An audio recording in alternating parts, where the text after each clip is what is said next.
Israeli forces continue to violate the terms of a ceasefire agreement brokered by Egypt in November, which ended the 8-day war in Gaza. 6 Gazans have been injured since Friday by Israeli gunfire in the east of the coastal enclave.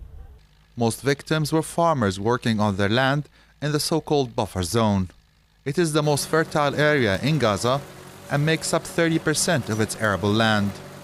According to health officials, Israeli forces have carried out 90 attacks since the start of the ceasefire. The continuous violations made by the Israeli occupation are followed and observed by all the Palestinian factions, and all the Palestinian factions now are studying what are they do after these violations, especially that these violations are continuous. They actually injured many people, and sometimes they killed some Palestinian people.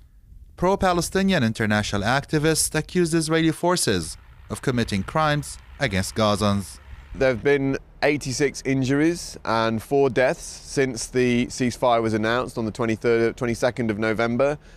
These are explicit violations of the ceasefire. These are crimes. They're ongoing. They're virtually every day at the moment. There was 2 more injured yesterday. There was 4 injured the day before. The terms of the ceasefire agreement, which was signed by Hamas, the Islamic Jihad movement in Palestine, and Tel Aviv regime, require all sides to end any hostile actions against each other. Tel Aviv, however, has been carrying out attacks against people of Gaza since the truce came into effect. The Islamic Jihad movement in Palestine, who signed the ceasefire agreement, says resistance fighters are ready to respond to Israeli violations at any time. The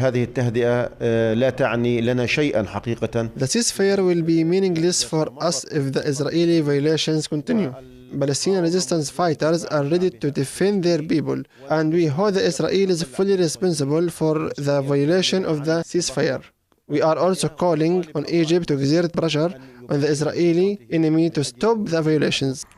About 1.7 million people in Gaza have been suffering under a relentless Israeli blockade for several years. All this under the watchful eyes of the international community.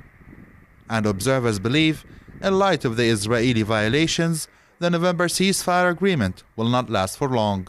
According to international activists, the Tel Aviv regime has been violating the ceasefire agreement on an almost a daily basis since it was brokered by Egypt.